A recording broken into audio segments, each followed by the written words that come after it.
Hi everyone! Good evening. So, ang topic natin for today is yung tinatawag na penal substitution. Ano ba ibig sabihin nun? And ang verse natin is 1 Peter 2 verse 24. So, ang pag-uusapan natin is patungkol sa penal substitution. Pag sinabing penal, isipin niyo po is penalty. Substitution, isipin niyo po may pumalit. So, pag sinabi natin penal substitution, ibig sabihin, yung ating Panginoong Jesucristo ang sumalo sa yung naging substitute natin para saluhin yung penalty ng kasalanan. So, penal substitution is the biblical view that Christ, in His death, bore the penalty of God's justice for our sins as our substitute. The word penal points to the legal punishment for the sin, and substitute means that Christ took our place. So, at the cross, Jesus absorbed the wrath we deserve. Saris, dun po sa cross ng Calvario, inabsorb na ating Panginoong Jesucristo lahat ng galit puot ng Diyos laban sa kasalanan.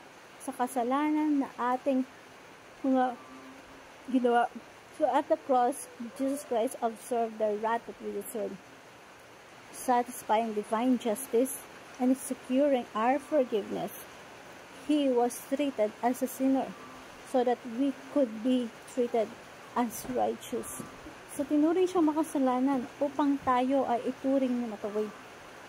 This is not a cold legal transaction, but the blazing center of God's love and holiness, when mercy and justice meet perfectly in the suffering Savior. So, dito sa devotion natin is merong hustisya sa tunay na ginawa ng Panginoong Jesucristo sa ginawa sa krus ng Calvario.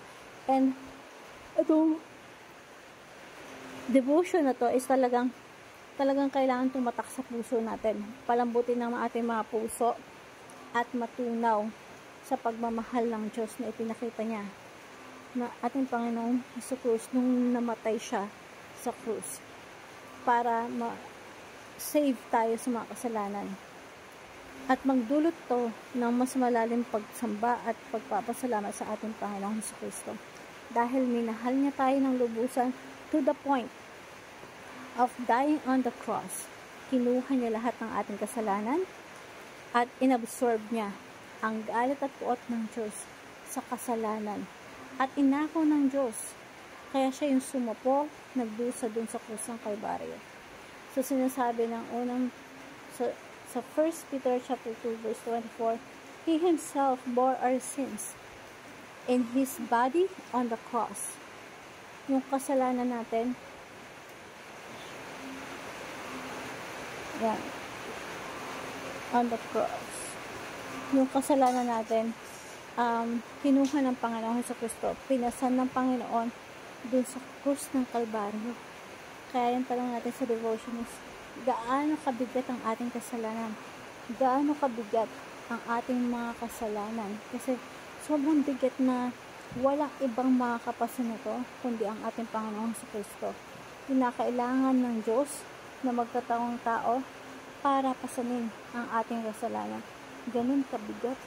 Hindi pwedeng pasanin ng magulang mo, yung kasalanan mo, o kahit sino kang pinakamabuting tao. Kahit ang Santo Papa, hindi pwedeng pasanin ang kasalanan natin. Ang kasalanan natin ay sobrang bigat na kinakailangan na ang anak mismo ang Diyos ang pumasan nito doon sa krus ng Calvario upang tayo mapatawad sa ating mga kasalanan. He Himself bore our sins so that He may die on the sins and will live righteousness and we've been healed. So, dinala niya sa kanyang sariling katawan ang ating kasalanan sa ibabaw ng kahoy ng krus upang tayo mamatay sa kasalanan. At dahil sa kanyang sugat, tayo ay gumaling. Teaching for the day, our sins required God's punishment. Yung ating kasalanan, kinakailangan parusahan. Our sins required God's punishment. Just punishment, makatarungang pagpaparusa. At laging sinasabi na yung isang hukom or isang judge pag may guilty, na ng rape, nagnakaw, pumatay. Pag sumasamahin mo na, tapos yung isang taong guilty, tapos yung tinatawad ng judge, pinakawalan ng judge. Yung judge mismo yung nagpakawala sa isang guilty. Ang tawag sa Diyos ng corrupt. Ibig sabihin na bayaran siya na suhulan. Ang totoong makaturo ng judge, yung tao na alam niya na dapat parusahan yung taong ng rape, pumatay, nagnakaw. Kasi yung Diyos natin, makatarungang judge yun. Makatarungang hukom. Yung mga kasalanan natin, mas kinakailangan parusahan. So, ang good news nun is, dahil sa pag-ibig ng Diyos, yung ating mga kasalanan ay hindi na pinarusahan sa ating katawan.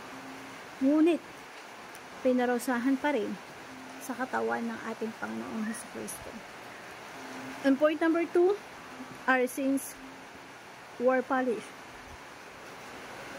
in the body of Christ. Kaya nga dito sa verse natin, He Himself bore our sins. Dinala niya yung kasalanan natin dito sa sarili niyang katawan. Sa ibabaw ng kahoy ng krus, ng Kalbaryo. Bakit ginawa ng Panginoon yun? Kasi yung kasalanan natin, kailangan maparusahan. Pero dahil sa pag-ibig sa atin ng Panginoon, siya yung umako, siya yung nag-absorb ng galit at puot ng Diyos laban sa atin. Inabsorb ng ating Panginoong Jesucristo lahat ng galit para sa ating kasalanan. At yun ay pinarusahan sa kanyang katawan. Our sins were punished in the body of Christ. So, sinasabi dito ni Pedro sa 1 Peter chapter 2 verse 24, ito ay nakaprophesy na in the Old Testament sa Isaiah chapter 53. Na yung buong chapter na yun ay sinasabi dito, verse 4 hanggang 6. Tunay na inalis niya ang ating mga kahinaan. Pinagaling niya ang ating mga karamdaman.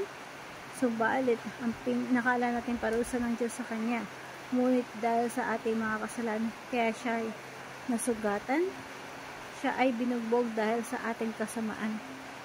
Binugbog si Kristo. Hindi dahil masama siya, dahil masama tayo. Tayo ay gumaling dahil sa paghirap na dinanas niya. At sa mga hampas na kanyang tinanggap, tayo ang lahat ay tayo matupang naliligaw na nagkanya-kanya tayo ng lakad. Pero ipinataw ni Yahweh sa kanya ang kaparusahan. Tayo ang dapat tumanggap nun. So, maraming tayo, ang dami nating kasalanan. Pero salamat sa Panginoong Jesucristo. Yung kasalanan ko, yung kasalanan natin ng kinamuhoy ng Diyos na dapat maparusahan ay inako ng ating Panginoong Jesus upang parusahan lahat ng kasalanan natin sa pinakamaliit hanggang sa pinakamalaki. Sa nakalipas, sa kasalukuyan at sa hinaharap. Lahat pinarusahan sa katawan ng ating Panginoon. At dahil doon, our sins were forgiven. Kaya nagkakaroon ng kapatawaran ang ating mga kasalanan.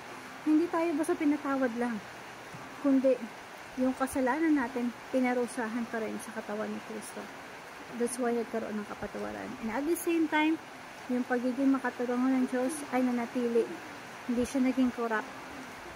Hindi naging corrupt ang Diyos. Naging makatarungan siya. Pinarusahan ng mga kasalanan, ngunit hindi na sa ating katawan. Salamat sa Diyos, pinakot niya ang kasalanan na tayo dapat tumanggap. Our sins were forgiven when we're justified. When we say justified, pinawalang sala. At lahat tayo, dapat may sustensya na eh. Pero ginawa ng Diyos, pinakawalan. At si Kristo ang binitay para sa atin. Tayo mga pinakawalan ay tinuring na matuwid. Pinawalang sala.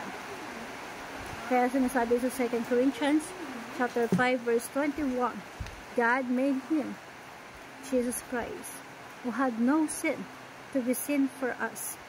Tinuring na makasalanan ng ating Panginoong Jesucristo, so that in Him we might be the righteousness of God.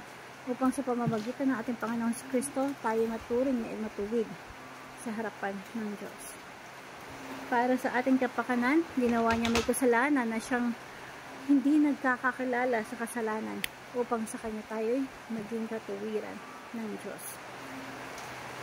Binitala tayong walang kasalanan sa harapan ng Diyos, kaya dapat ipagpasalamat natin yun sa kanya.